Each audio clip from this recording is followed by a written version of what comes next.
시온에 따라 크게 기뻐할지어다. 예루살렘에 따라 즐거이 부를지어다. 보라, 내 왕인에게 임하시니하니 그는 공의로우시며 구원을 베푸시며 겸손하여서 나귀를 타시나니 나귀의 작은 것 곧 나귀 새끼니라. 호산나 다윗의 자손 오시는 이여, 만왕의 왕이 되사 예루살렘에 입성하신 주님을 찬양합니다. 이스라엘 백성들이 종려나무가지를 흔들며 예수님께 영광을 돌렸던 것과 같이 저희도 온몸을 다하여 큰 소리로 찬양하며 기쁘게 예수님을 영접합니다. 백성들이 겉옷을 벗어 예수님께서 가신 길에 깔아 드렸던 것과 같이 저희도 내게 있는 모든 것을 봉헌하고 헌신하여 주님의 가신 길을 열어드립니다. 고난을 당할 것을 분명히 아셨으면서도 십자가를 향해 용감하게 나아가시던 예수님을 따라 저희도 진리와 순종과 헌신의 길을 걸어가게 하옵소서. 예수님의 이름으로 기원하옵나이다. 아멘.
하나님은 통해한 마음으로 나온 삶들을 물리치지 않으십니다. 이제 우리 모두 함께 진정으로 우리들이 져진 죄를 뉘우치고 고백합시다. 거룩하신 하나님, 고난주일에 드리는 회개를 받아 주옵소서. 저희는 대접을 받고 영광을 누리는 자리는 원했으나 십자가를 져야 할 고난의 자리에는 등을 돌렸습니다. 요한과 야고보처럼 주님 보좌의 좌편과 우편을 요구했지만 주님께서 건네시는 고난의 잔에는 눈길 주지 않았습니다. 겟세마네 제자들처럼 주님 곁에 머물러 기도해야 할 때는 잠을 잤으며 주께서 잡힐 때는 홀로 남겨둔 채 어둠 속으로 몸을 숨겼습니다.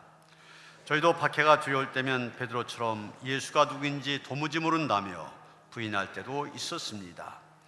십자가의 고난을 의미했던 저희는 부활의 영광에 참여하지 못할까 두렵습니다. 자비로우신 주님, 우리의 연약함을 불쌍히 여기시고 십자가 고난에도 동참할 수 있는 담대한 믿음을 주옵소서. 예수님의 이름으로 이 고백의 기도를 드립니다. 친히 나무에 달려 그 몸으로 우리 죄를 담당하셨으니 이는 우리로 죄에 대하여 죽고 의에 대하여 살게 하려 하심이라. 그가 채찍에 맞음으로 너희는 나음을 얻었나니 너희가 전엔 양과 같이 길을 잃었더니 이제는 너희 영혼의 목자와 감독 되신 이에게 돌아왔느니라. 여호와여, 내가 고통 중에 있사오니 내게 은혜를 베푸소서. 내 일생을 슬픔으로 보내며 나의 연수를 탄식으로 보내며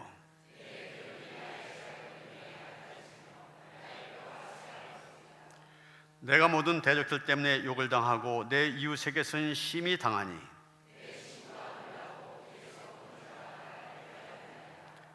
내가 잊어버린 바람이 죽은 자를 마음에 두지 아니한 같고 깨진 그릇과 같으니이다.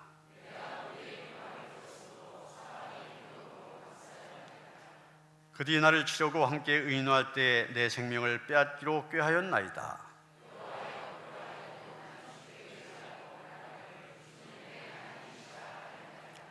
나의 앞날이 주의 손에 있사오니 내 원수들과 나를 핍박하던 자들의 손에서 나를 건져 주소서.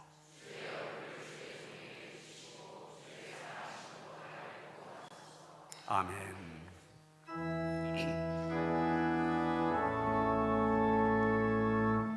성부 성자와 성령 찬송과 영광 돌려보내세.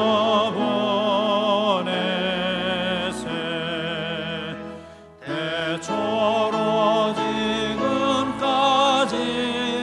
또 영원 무궁토록 성삼위께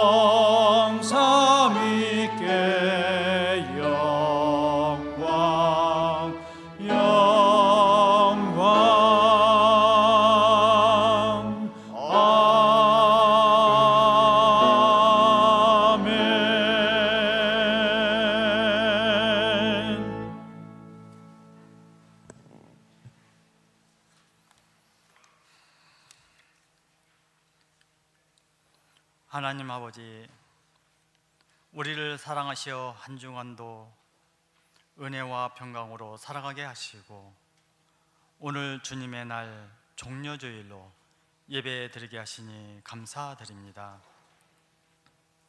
이 시간 특별히 사순절 기간을 통하여 갈보리 산 위의 험한 십자가를 바라볼 때 다시 한번 십자가의 그 사랑을 깨닫게 하옵소서. 머리에 가시 멸관을 쓰시고 온갖 모욕과 채찍을 맞으며 무거운 십자가를 메시고 피로 얼룩진 모습으로 골고다 언덕길 말없이 오르신 주님, 그 십자가의 길이 우리 죄인들을 향한 놀라운 십자가의 사랑이었음을 우리는 잘 알고 있습니다. 험한 길, 가시밭길, 고난의 길, 죽음의 길조차 주님께서는 묵묵히 걸어가셨습니다. 그러나 우리는 탄탄대로만 걷기 좋아하고 주님이 걸어가신 길은 유면하였습니다. 겉모습만 주님을 닮은 듯하고 속사람이 변하지 못함을 용서하옵소서.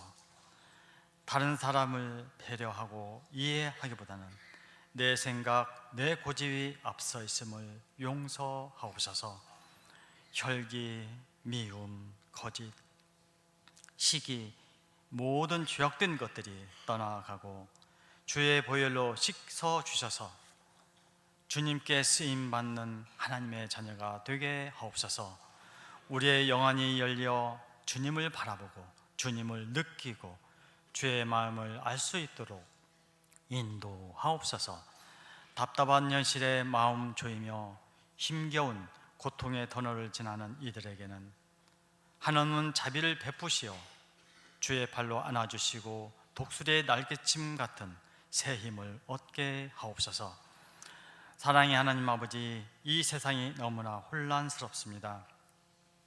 세계 도처에서 일어나는 전쟁을 하루속히 종식시켜 주옵소서. 인간의 탐욕으로 무고한 생명을 앗아가고 끝없는 무질서와 흑암으로 들어가고 있습니다. 전쟁의 주체들이 하나님의 메시지를 깨닫게 하여 주시고 공의와 질서가 잡히고 화해와 평화의 세상으로 회복시켜 주옵소서. 오늘도 복음을 전하신 목사님을 성령으로 가득 채우시고 주의 보혈로 덮으시어 말씀을 듣는 우리 모두가 주님의 사랑과 은혜로 흔들리지 않고 강하고 담대히 세상을 이기며 나아가게 하옵소서. 주님의 몸된 길을 위하여 열심히 봉사하는 많은 지체들이 있습니다. 주님의 손과 발 뒤어 봉사와 헌신하는 주의 자녀들을 기억하옵시고 봉사함으로 주님을 닮아가는 인격으로 더욱 깊어지는 믿음을 주시고 늘 감사와 평안이 넘치는 삶을 허락하옵소서. 우리를 구원하기 위해 골고다 언덕을 걸으신 예수님의 이름으로 기도합니다. 아멘. 하늘에 계신 우리 아버지여, 이름이 거룩히 여김을 받으시오며 나라가 임하시오며 뜻이 하늘에서 이루어진 것 같이 땅에서도 이루어지이다. 오늘 우리에게 일용할 양식을 주시옵고 우리가 우리에게 죄 지은 자를 사하여 준 것 같이 우리 죄를 사하여 주시옵고 우리를 시험에 들게 하지 마시옵고 사망에서 구하시옵소서. 나라와 권세와 영광이 아버지께 영원히 있사옵나이다. 아멘.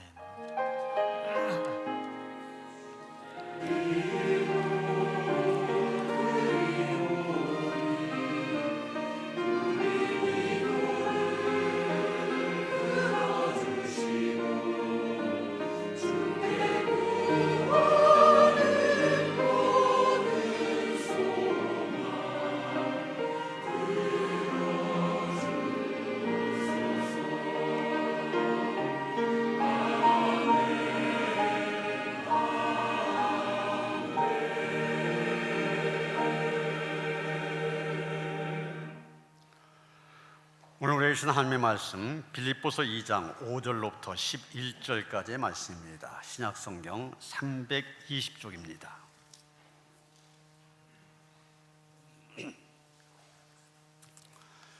빌립보서 2장 5절로부터 11절까지의 말씀 봉독합니다. 너희 안에 이 마음을 품으라. 곧 그리스도 예수의 마음이니 그는 근본 하나님의 본체시나 하나님과 동등됨을 취할 것으로 여기지 아니하시고 오히려 자기를 비워 종의 형체를 가지사 사람들과 같이 되셨고 사람의 모양으로 나타나사 자기를 낮추시고 죽기까지 복종하셨으니 곧 십자가에 죽으심이라. 이러므로 하나님이 그를 지극히 높여 모든 이름 위에 뛰어난 이름을 주사 하늘에 있는 자들과 땅에 있는 자들과 땅 아래에 있는 자들로 모든 무릎을 예수의 이름에 꿇게 하시고 모든 입으로 예수 그리스도를 주라 신하여 하나님 아버지께 영광을 돌리게 하셨느니라. 아멘.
할렐루야. 오늘은 사순절의 마지막 주간, 즉 고난주간이 시작되는 고난주일이면서 동시에 종려주일이라 그렇게 부릅니다.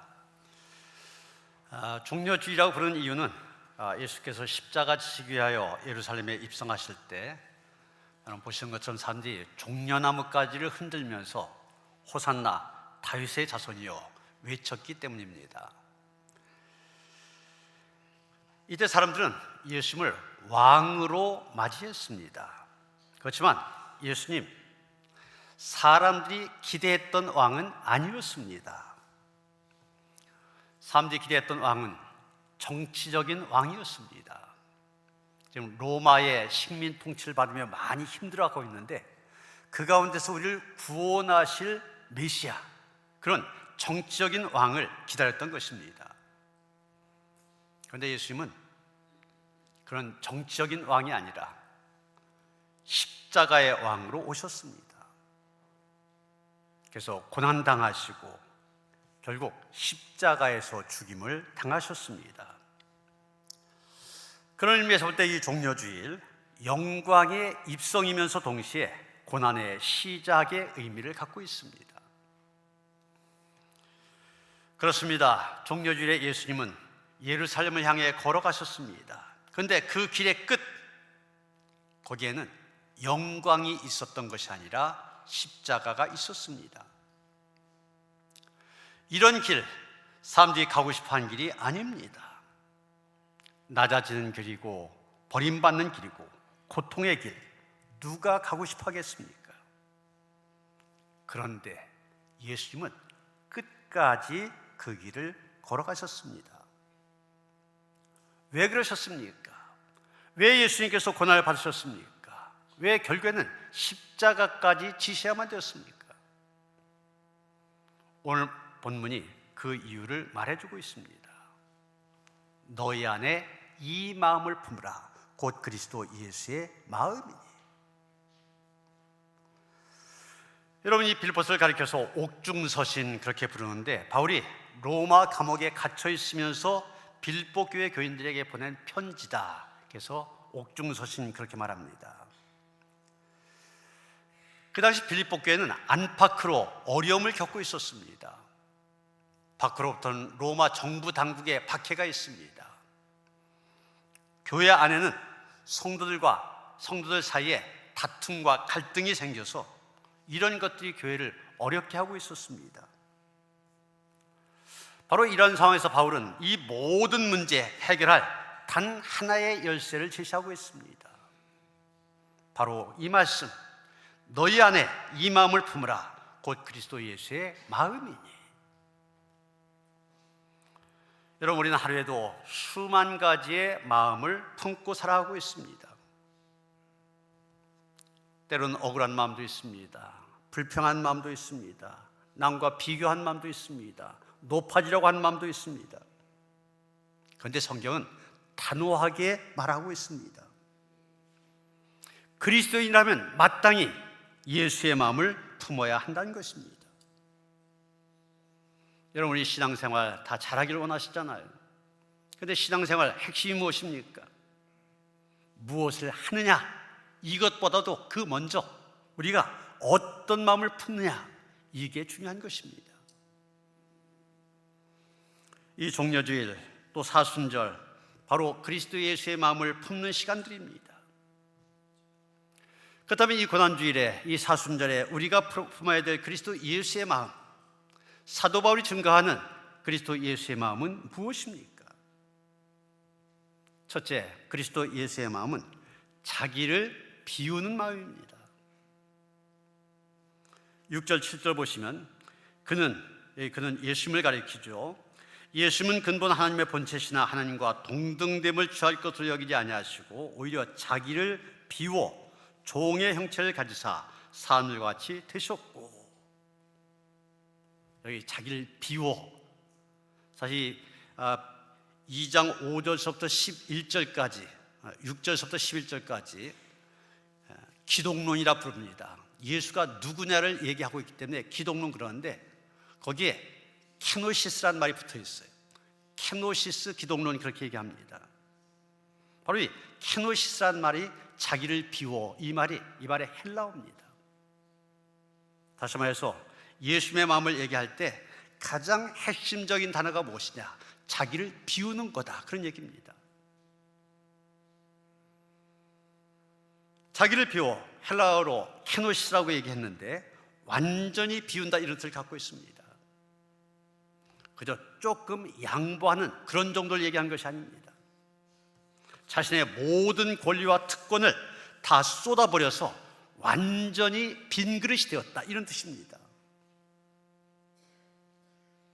정말 그렇지 않습니까? 예수님 창조주 하나님이십니다. 그런데 그 창조주께서 피조물의 옷을 입고 이 땅에 오셨습니다. 하늘의 높은 보좌 버리시고 낮고 천한 말구유로 내려오셨습니다. 하늘의 영광에서 인간의 자리로 내려오셨습니다. 왕의 자리에서 종의 자리로 내려오셨습니다.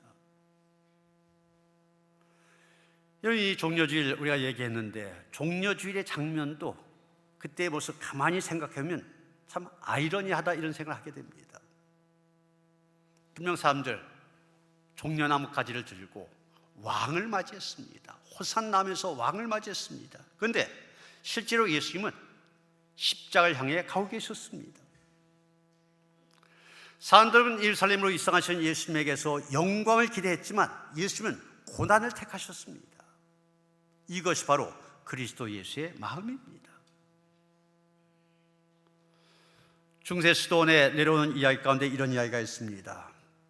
한 수도사가 예수님의 십자가를 깊이 묵상합니다. 그러다가 이렇게 기도하였습니다. 주님, 왜 그렇게까지 낮아지셔야만 했습니까? 그때 마음에 이런 응답이 들렸다고 합니다. 너를 사랑하기 때문에 그 길 외에는 없었다. 너를 사랑하기 때문에, 너를 죄 가운데서 구원하기 위해서 내가 이 길밖에 갈 수 없었다. 예수님에게 십자가는 선택이 아니었습니다. 인류에 대한 사랑이 가져온 당연히 걸어가야 할 길이었습니다. 이런 인생을 살아오면서 수없이 경험하셨을 텐데, 여러분, 사람이 있는 곳에 갈등이 있게 마련이잖아요. 가정에서도 그렇고, 교회에서도 그렇고, 직장에서도 그렇고, 어떤 단체에서 다 마찬가지입니다. 갈등은 있습니다. 그런데 그 갈등이 어디서 시작하는가 한번 생각해 보세요. 우리 사이의 갈등은 내 권리를 주장하고 내 지위를 인정받으려고 할 때 시작이 되어집니다. 내가 누군데 감히 나를 이렇게 대우해? 이런 마음이 우리 안에 자리 잡고 있습니다. 대부분의 사람들이 그렇습니다. 그렇지만 예수님 그 모든 권리를 스스로 포기하셨습니다. 여러분, 저 컵에 지금 물이 가득 차 있잖아요. 지금 저 컵에다가 맛있는 새로운 음료수, 예를 들면 맛있는 커피 이런 걸 저 컵에다 넣으려고 합니다. 그러면 새로운 것을 넣으려면 어떻게 됩니까? 안에 있는 것들 다 쏟아버려야만 됩니다. 완전히 비워야만 됩니다. 그래야만 새로운 것을 거기 담을 수가 있습니다. 우리 마음도 마찬가지입니다. 내 자아, 내 고집, 내 자랑, 이런 것이 우리 안에 가득 차 있으면 하나님의 은혜, 예수님의 마음 들어올 자리가 없습니다. 내가 나를 비울 때만 비로소 주님께서 일하기 시작하십니다. 이제 이번 주간 사순절의 마지막 고난주간을 보내게 되는데, 사순절은 무언가를 더하는 시간이 아니라 비우는 시간입니다. 우리가 이 한 주간 동안 한 끼라도 금식하자 하는 건데, 금식도 그런 거잖아요. 내 위를 비우는 겁니다. 마찬가지로 우리 안에 있는 자존심을 비우고, 내 안에 있는 욕심을 비우고, 걱정을 비우고, 교만을 내려놓고 내 뜻을 내려놓는 시간, 이 시간이 되어야만 됩니다. 지난주 말씀 플러스 성경을 공부하는 시간, 마침 빌립보서 2장을 배우는 그런 시간이어서 그때 들렸던 예화가 하나 있는데 굉장히 재밌어 하시더라고요. 그때 들으신 분들은 한번 되새김질한다 생각하시고 한번 더 들으시길 바랍니다. 60, 70살이 되었는데도 끝까지 자존심을 내려놓지 않고 싸움하는 그런 부부들이 있습니다. 바로 그런 분들의 얘기입니다. 아이들 키워서 다 결혼시키고 이제 두 분만 남아 사는 60대 부부가 있었습니다. 부부싸움을 하다가 남편이 너무 화가 나서 아내에게 소리를 질렀습니다. 나가버려. 아내도 화가 나서 벌떡 일어섰습니다. 아니, 나가라면 못 나갈 줄 알아요? 그러면서 나가버립니다. 그런데 잠시 후에 아내가 들어왔어요. 자존심 내려놓고 다시 집에 들어온 겁니다. 아직도 화가 풀리지 않은 남편이 또 소리 지릅니다. 왜 다시 들어오느냐고. 그랬더니 아내가 말합니다. 가장 소중한 것을 두고 왔어요. 아니, 그게 뭔데? 바로 당신이에요. 남편이 피식 웃고 말았답니다. 그 다음에 이 남편이 그 후에도 부부싸움 할 때마다 뭐라고 얘기하냐면, 아니, 부부싸움 하면 뭐해? 이혼을 해도 당신이 위자료로 나를 청구할 텐데. 그래서 그냥 그때마다 여유 있게 웃고 넘어갔다는 얘기입니다. 딴 거 없잖아요. 자존심. 그거 하나 내려놓았더니 두 사람 사이의 관계가 좋아졌습니다. 행복한 관계가 되어졌습니다. 자존심 하나만 내려놓아도 하나가 되어 행복하게 살 수 있는 것입니다. 그리스도 예수의 마음 비우는 것입니다. 내려놓는 것입니다. 두 번째 그리스도 예수의 마음은 낮아짐입니다. 7절 8절입니다. 자기를 비워 종의 형체를 가지사 사람들과 같이 되셨고 사람의 모양으로 나타나사 자기를 낮추시고. 이런 첫 번째 말은 자기를 비운다고 한 것, 비움이 내려놓는 것이라면 낮춤이라고 하는 것은, 낮춘다고 하는 것은 내려간다는 얘기입니다. 예수님은 인간이 되셨을 뿐만 아니라 인간 중에서도 가장 낮은 종의 자리까지 내려가셨습니다. 예수님 태어나실 때도 왕궁에서 태어난 거 아닙니다. 마구간에서 태어나셨습니다. 짐승들이 사는 곳. 부자가 아니라 가난한 가정, 왕이 아니라 목수의 아들, 섬김받는 삶이 아니라 섬기는 삶, 이것이 바로 예수님의 삶이었습니다. 키에르케고르라는 실존주의 철학자가 있는데 이분이 이런 예수님의 낮아지심을 하나의 비유로 얘기했습니다. 한 시골 처녀와 사랑에 빠진 왕의 이야기로 비유해서 얘기했습니다. 한 왕이 시골 지역을 다니다가 한 시골 처녀를 보고 사랑에 빠지게 됩니다. 이 처녀 왕가의 혈통을 가진 것도 아니고 또 교육을 받은 사람도 아닙니다. 남루한 옷을 걸치고 시골 오두막집에서, 허름한 오두막집에서 살고 있었습니다. 왕이 신하들을 모아놓고 이런 상황을 알리고 자기가 그렇게 그 처녀를 사랑하게 되었다, 어떻게 하면 좋으냐, 신하들에게 자문을 구했습니다. 한 신하가 건의합니다. 왕이시여, 우선 명령을 내려서 그녀를 왕비로 삼으라, 그렇게 말합니다. 그랬더니 왕은 나는 강요된 순종으로 사랑을 얻고 싶지 않다, 그러면서 거절하였습니다. 다른 신하가 또 건의합니다. 서두르지 마시고 먼저 처녀에게 선물을 보내고 공주의 옷을 입혀 보석으로 치장해 준 다음에 교육을 시켜서 일정 시간이 지난 다음에 왕비로 삼으시면 됩니다, 또 건의했습니다. 그랬더니 왕은 나는 선물로 그녀의 환심을 사고 싶지 않다, 또 그 의견도 거절했습니다. 그러면서 고민을 계속합니다. 그러다가 결국 어떻게 결심을 했냐면, 내가 잠시 동안 이 왕의 지위를 포기하고 서민이 되어서 그 처녀가 산 곳으로 가자, 그 결심하게 됩니다. 그래서 같은 옷을 입고 같은 음식을 먹고 같은 환경 속에 살면서 그녀의 사랑을 얻기로 결심을 했던 겁니다. 여러분, 키에르케고르는 예수님의 낮아지심이 바로 이와 같다는 것입니다. 하나님과 동등됨, 즉 하나님의 신분을 버리시고 모든 권세를 포기하시고 스스로 낮아지신 것, 이것이 바로 그리스도 예수의 마음입니다. 그래서 낮아진다고 한 것, 내가 마땅히 누려야 될 권세, 권리 다 포기한 마음에서 시작이 되어집니다. 어느 유명한 영성가가 이런 말을 했습니다. 성인이 된다는 것은 다른 사람의 발밑에 놓인 카펫이 되어진 것이다. 여러분, 대부분의 사람들 다른 사람 위에 군림하고 싶어 합니다. 구두 밑에 카펫이 되고 싶어 하지 않습니다. 그런데 예수님은 어떻게 하셨습니까? 제자들의 발을 씻기기 위하여서 무릎을 굽히셨습니다. 높은 곳만 바라보던 시선을 아래로 돌려서 누군가의 더러운 발을 닦아주신 마음, 그것이 바로 예수님이 우리에게 보여주신 낮춤의 극치입니다.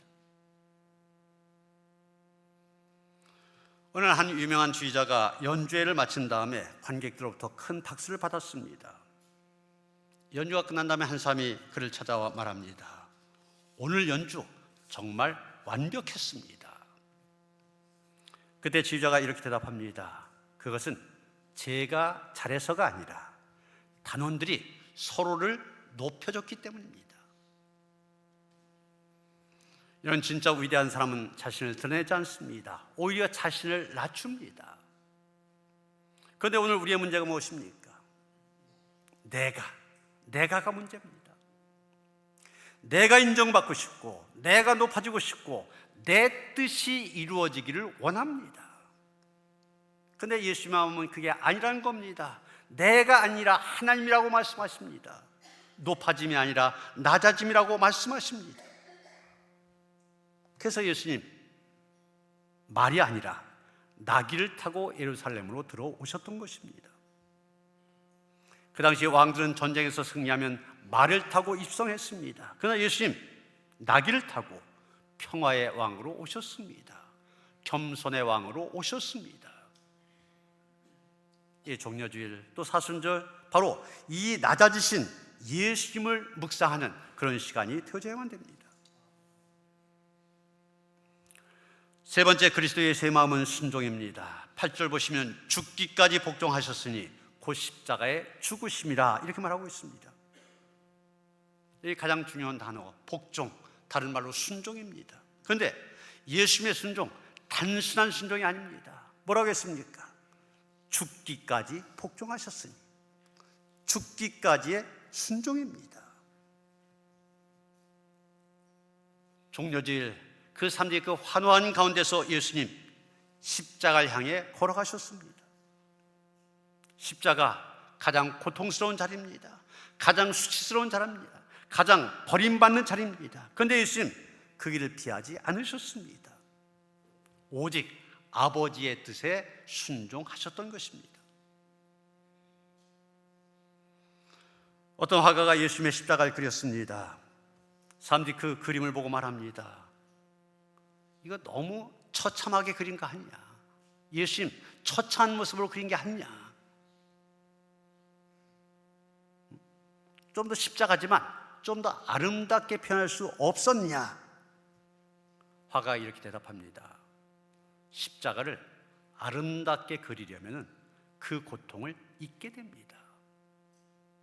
이 십자가 고통의 상징인데 그것이 사라지면 십자가 의미가 없다는 얘기입니다.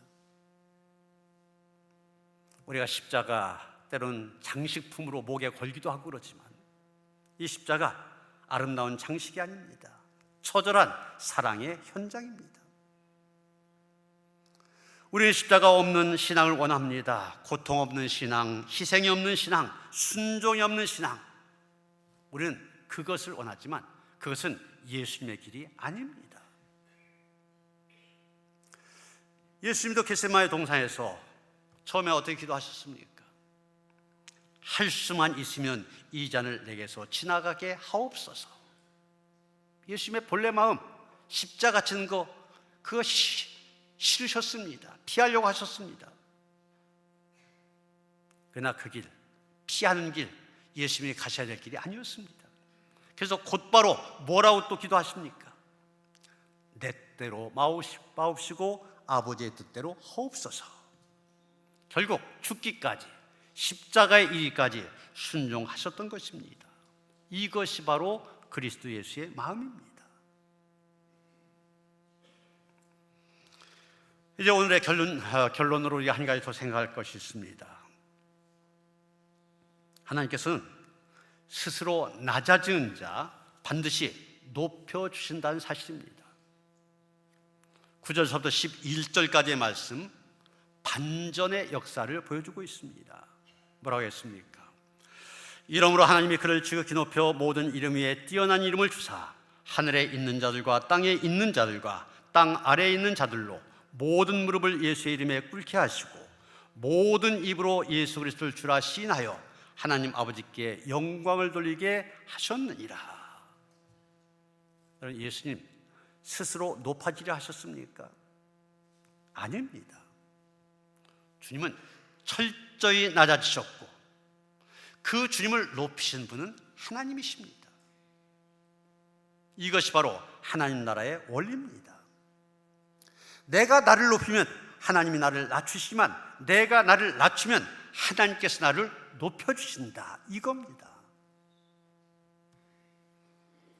한 농부가 씨앗을 심었습니다. 씨앗은 땅속에 묻혔습니다.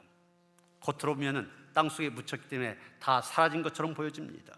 그러나 시간이 지나면 그 씨앗 싹이 나고 결국 거기에서 열매를 맺게 됩니다. 그런데 여러분 가만히 생각해 보세요. 이 씨앗 스스로 올라옵니까? 스스로 올라올 수 없습니다. 그 안에 있는 생명의 힘이 끌어올리는 것입니다. 그런 것처럼 하나님께서 우리를 높여주셔야만 된 겁니다. 사람은 자신이 높아지려고 하면 자기가 높아지는 걸로 착각을 합니다. 그러나 교만하면 망하게 된다는 것, 성경이 한결같이 우리에게 증거해 주는 내용입니다. 우리는 성경에서 많은 사례들을 보게 됩니다. 애굽의 바로 교만하다가 망했습니다. 유다의 우시야 왕, 믿음이 좋은 사람, 경건한 사람, 하나님께서 축복하셔서 나라가 강성해졌습니다.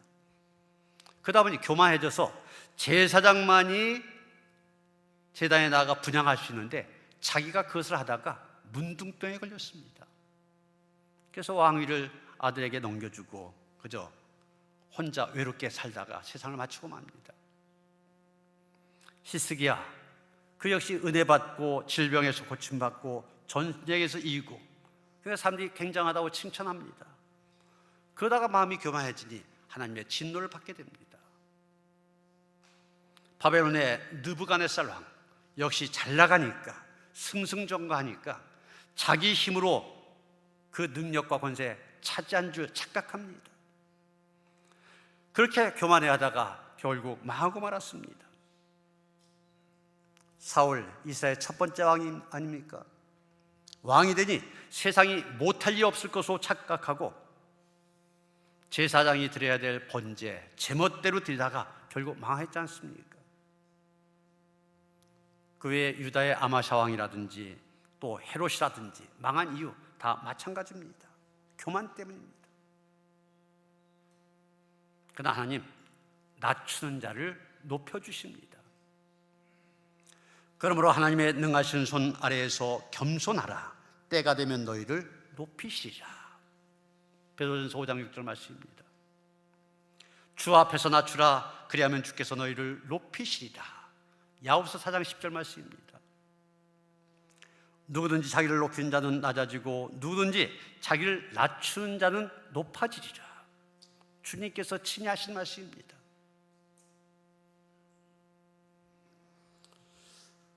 지난 주간에 우리 교회 집사님이 여기 소래포구 어시장 그 상인의 그 이사장의 이제 두 번째 당선이 됐습니다. 재선이 된 거죠. 그래서 이 일을 시작하기 전에 예배를 드리고 싶다 그래서 가서 예배 드리고 축하해 주었습니다. 근데 이 집사님이 그런 고백을 하는 겁니다. 이 사장 일을 할 때도 그렇고 또 이번 선거 과정에서도 하나님께서 도와주셨다, 하나님께서 나를 세워주신다, 이런 느낌이 조금씩 온다는 거예요. 확 온 게 아니라 조금씩 왔다고. 요즘 우리 소래포구 시장에서 일하신 우리 교인들도 굉장히 힘들어 하잖아요. 옛날 같지 않고 손님이 없어요.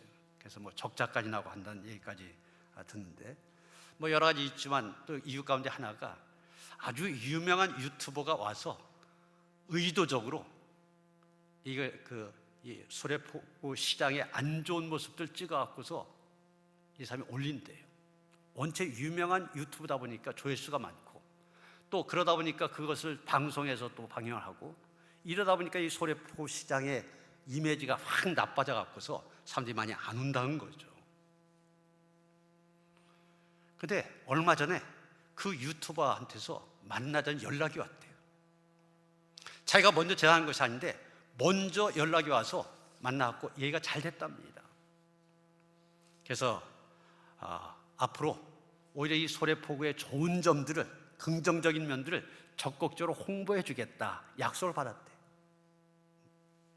자기가 하려고 해서 한 게 아니라 사람을 그렇게 붙여주더라는 거죠. 그리고 이 선거 과정을 통해서 자기가 일을 더 잘할 수 있도록 여러 가지로 도우시는 그런 손길을 경험했는데, 그분 뵈면 참 신기하더라는 거예요. 그래서 제가 그랬습니다. 그렇게 일상의 삶 속에서 하나님께서 하셨구나, 하나님께서 도와주셨구나, 하나님께서 나를 세워주시는구나, 이런 것을 깨닫는 것, 그걸 보면은 이제 믿음이 아까 조금씩이라고 했는데 조금씩 자라는 거라고 그랬어요. 이분이 이제 교회 나온 지 3년밖에 안 됐습니다. 올해 집사 직분을 받았어요. 뭐 우리 상인의 이사장뿐만 아니라 맡은 일이 많다 보니 굉장히 바쁜데, 그 바쁜 가운데서 주일 지키려고 애를 쓰고, 또 색스폰 동호회 함께 하면서 선교도 다니고, 여러분 잘 모를 겁니다. 보이는 듯 보이지 않는 듯, 또 성품도 뭐 이렇게 뭐 카리스마 있게 이렇게 하는 분이 아니에요. 조용조용히 하는 분입니다. 그런데 믿음으로 사니 하나님께서 높여주시더라고요. 스스로가 그것을 깨닫고 고백하고 있습니다. 여러분, 십자가 이후에 예수님은 부활하셨습니다. 다시 말해서 낮아짐 뒤에 영광이 있었습니다. 모든 만물이 그 앞에 무릎을 꿇게 하신 영광, 고난과 순종 뒤에 주어지는 하나님의 선물이었습니다. 오늘 여러분이 처한 자리에서 묵묵히 예수님의 마음으로 섬기고 있다면 낙심할 거 없습니다. 때가 되면 하나님께서 여러분 가장 선한 방법으로 높여주실 것입니다. 여러분, 빌립보 교회 안에 갈등 때문에 어려움을 겪고 있다고 말씀드렸죠. 그 빌립보 교회의 갈등을 해결하는 길, 어떤 전략을 수립한다든지 어떤 회의를 통해서 해결할 수 있는 것이 아니었습니다. 오직 성도 한 사람 한 사람이 예수 그리스도의 마음을 품는 것이었습니다. 자기를 비우시길 바랍니다. 낮은 곳으로 내려가시길 바랍니다. 그리고 하나님의 뜻에 끝까지 순종하시길 바랍니다. 그럴 때 우리 가운데 평화가 임하게 되고 우리의 삶에 하나님의 영광이 나타날 것입니다. 사순절의 마지막 주간, 이 한 주간 고난주간을 보내면서 이번 사순절이, 이 고난주간이 그냥 지나간 절기가 되지 않았으면 좋겠습니다. 이 기간 무엇을 내려놓겠습니까? 어디까지 순종하시겠습니까? 어떤 십자가를 지시겠습니까? 분명 십자가를 지나야 부활이 있습니다. 우리 모두 그리스도 예수의 마음을 품고 십자가의 길을 걸어가므로 부활의 영광에 참여하는 그런 성도들 되시기를 주님의 이름으로 축원합니다. 하나님, 우리로 하여금 그리스도의 예수의 마음을 품게 하여 주시옵소서. 그 마음으로 주님의 뒤를 따를 때 하나님, 우리가 자기를 비우고 내 스스로 낮아지지만 하나님께서 우리를 높여주실 줄 믿습니다. 하나님의 세우심 속에 살아갈 수 있는 믿음의 장부들 되게 하시옵소서. 예수 그리스도 이름 받들어 기도하였사옵나이다. 아멘.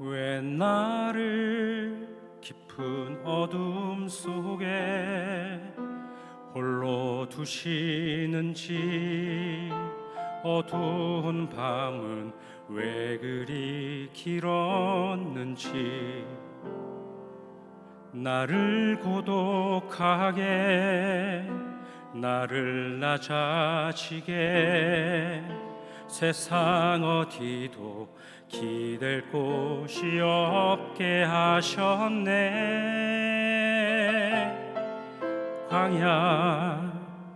광야에 서 있네.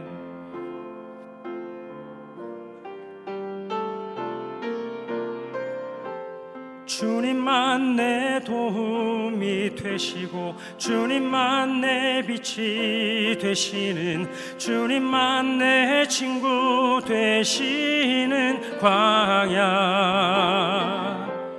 주님 손 놓고는 단 하루도 살 수 없는 곳,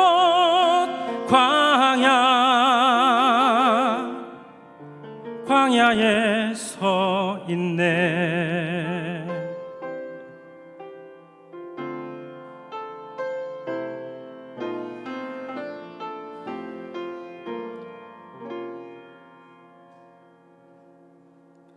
왜 나를 깊은 어둠 속에 홀로 두시는지, 어두운 밤은 왜 그리 길었는지,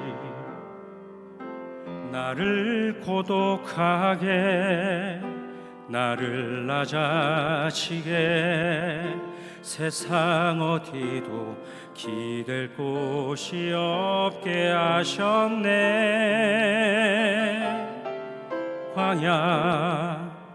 광야에 서 있네.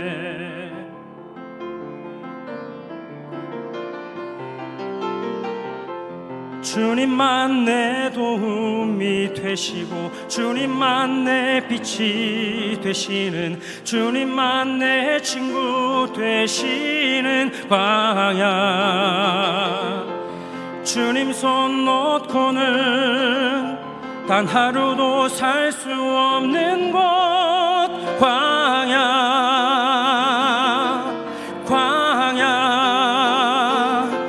주께서 나를 사용하시려, 나를 더욱 경고케 하시려, 나를 택하여 보내신 그곳 광야. 성령이 내 영을 다시 태어나게 하는 곳,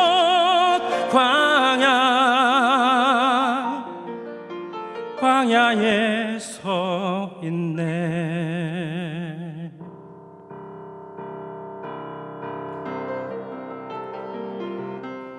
내 자가 산산이 깨지고 높아지려 했던 내 꿈도 주님 앞에 내어놓고, 오직 주님 뜻만 이루어지기를 나를 통해 주님만 드러나시기를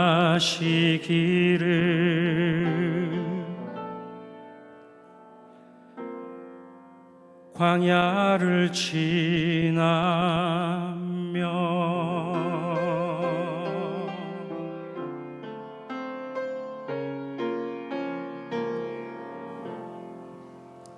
아멘. 광야 같은 인생길을 걸어가는 우리들, 그 가운데서 낮엔 구름 기둥으로 밤엔 불기둥으로 인도하시며 보호하시는 하나님의 은혜를 경험한 성도들이 오늘로 그 하나님 앞에 나와 영과 지로 예배를 드립니다. 이 예배한 시간 다시 한번 하나님의 임재에 임마누엘 하나님 경험한 시간이 되어지게 하여 주시옵소서. 그래서 날마다의 삶이 그분의 손길 안에서 그분의 은총으로 채워지는 순간순간이 될 수 있도록 함께 하시옵소서. 물론 하나님을 예배하면서 그 은혜에 대한 감사와 감격 속에서 정성된 예물 하나님께 올려드립니다. 믿음으로 드리오니 기쁘게 받아 주시옵소서. 드리는 손길마다 위에 하나님께 주신 풍성한 은혜와 복이 함께하여 주시옵소서. 이 귀한 물질 주님 손에 올려드립니다. 친히 축사하시사 쓰여진 곳곳마다 하나님의 놀라운 사랑이 전해져서 더 많은 사람들 하나님의 사랑 안에서 하나님의 온전한 자녀로 살아가게 한 데 쓰임받기 원하며 우리 주 예수 그리스도를 받들어 간절히 축원하며 기도하옵나이다. 아멘.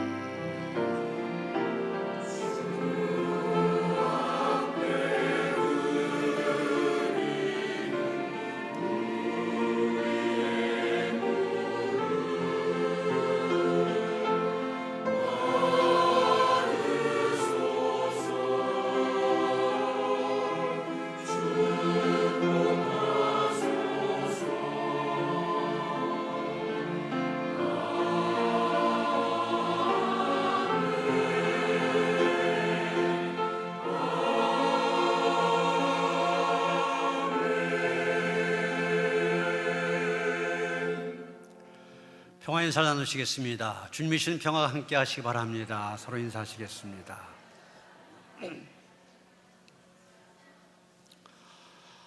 이제 다음 주일 부활주일입니다. 온 가정의 모든 식구들 함께 나와서 부활의 주님 찬양하며 은혜의 시간 되어주시길 바랍니다. 우리가 매년 부활주일 3부 예배 때는 그 부활주일 칸타타를 통하여서 또 은혜스럽게 예배를 드렸었는데 올해는 부활절 예배 때가 아니라 성금요일에 칸타타를 준비했습니다. 그래서 항상 우리가 금요일마다 예수님의 고난에 동참하는 그런 예배를 드렸는데 십자가상의 7원 중심으로 칸타타를 준비했습니다.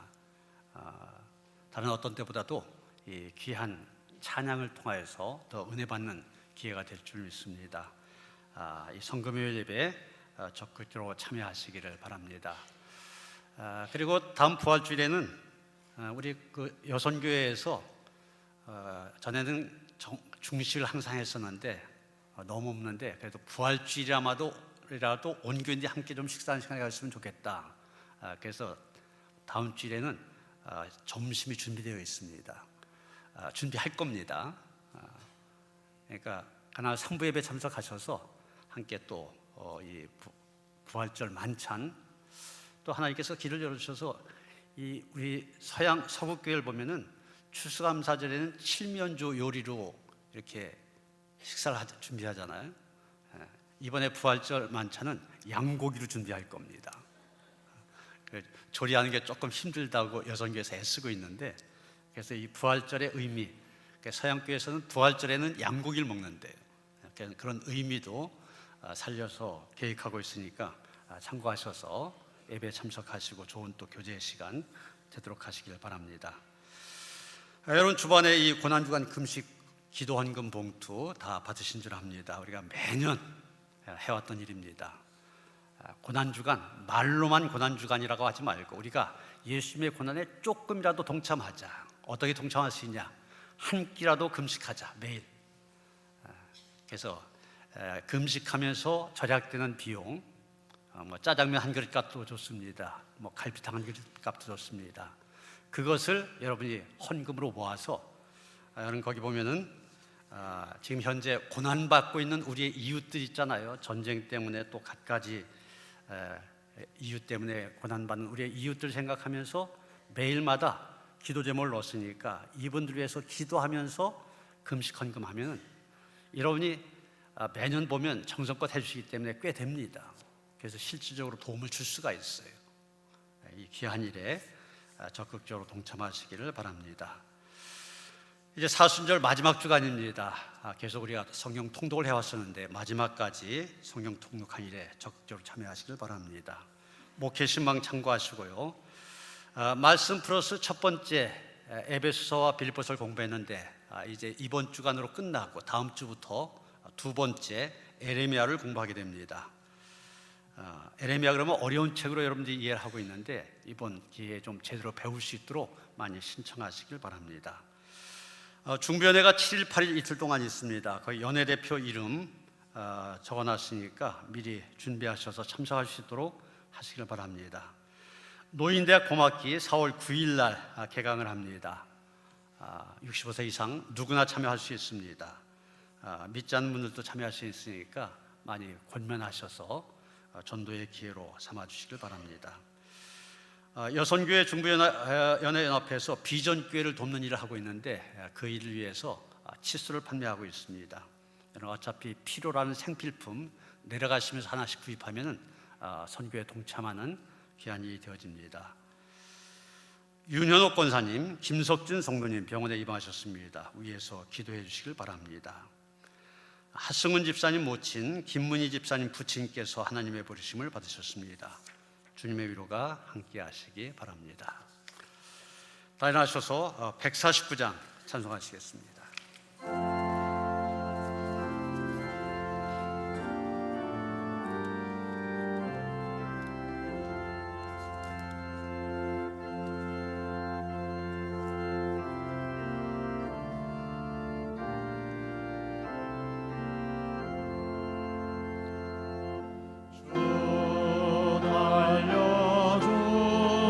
달려주는 십자가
이제는 우리 주 예수 그리스도의 은혜와 하나님 아버지의 그 극진하신 사랑과 성령의 감화감동 역사하심이 예수 그리스도의 마음을 품고 살아감으로 인하여서 하나님께서 높여주시는 하나님 앞에 존귀한 인생을 살고자 원하며 기도한 모든 성도들 가운데 이제로부터 영원토록 함께 하시옵기를 간절히 축원하옵나이다.